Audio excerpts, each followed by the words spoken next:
রাষ্ট্রের উন্নয়নে শিক্ষা খাতে প্রাথমিক ও মাধ্যমিক পর্যায়কে বেশি গুরুত্ব দেওয়া জরুরি বলে মন্তব্য করেছেন অধ্যাপক সলিমুল্লাহ খান।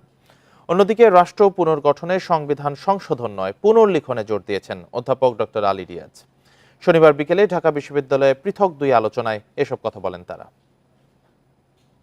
প্রিয় নম্বর সেট করে বিকাশে সেন্ড মানি করুন ফ্রি। জাতির পুনর্গঠনে শিক্ষার বিকল্প নেই, তাই শিক্ষা খাতে সংস্কারে জোর দিতে আলোচনা সভার আয়োজন করে জুলাই গণপরিষদ।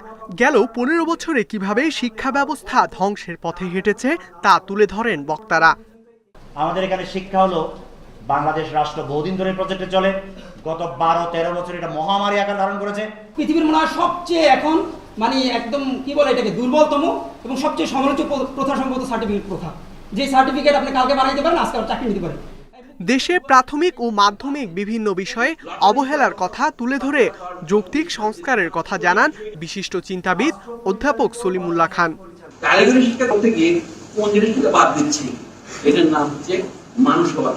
এই জন্য একটা তর্ক থেকে আমি সব তর্ককে বন্ধ করার জন্য বক্তৃতা দিচ্ছি না, বরং প্রশ্ন আমাদের এখানে উস্কে দিতে হবে যে নবম শ্রেণীতে শিশুকে নির্ধারণ করতে পারে তার পক্ষে ভবিষ্যতে কি হওয়া তার সত্যিকারের চিত্তের আনন্দের কারণ। এদিকে সংবিধান সংশোধন না পুনর্গঠন তা নিয়ে আলোচনার আয়োজন করে অরাজনৈতিক নাগরিক platform speak Bangladesh.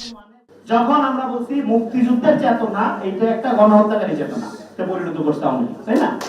রাষ্ট্রবিজ্ঞানী doctor Ali Riaz বলেন, বর্তমান সংবিধান ব্যক্তিকেন্দ্রিক স্বৈরতন্ত্র তৈরির জন্য দায়ী। তাই 1971-এর স্বাধীনতার ঘোষণাকে মূল ভিত্তি রেখে জনগণের অংশগ্রহণ নিশ্চিত করে এমন সংবিধানের আহ্বান জানান তিনি।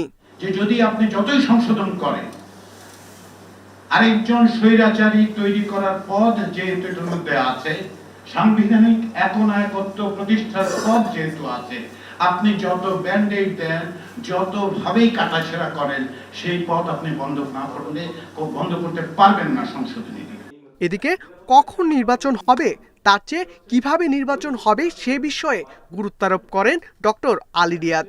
বাংলাদেশের যে লিখিত সংবিধানটি আছে। ইকরামুল কবির, ইন্ডিপেন্ডেন্ট নিউজ, ঢাকা।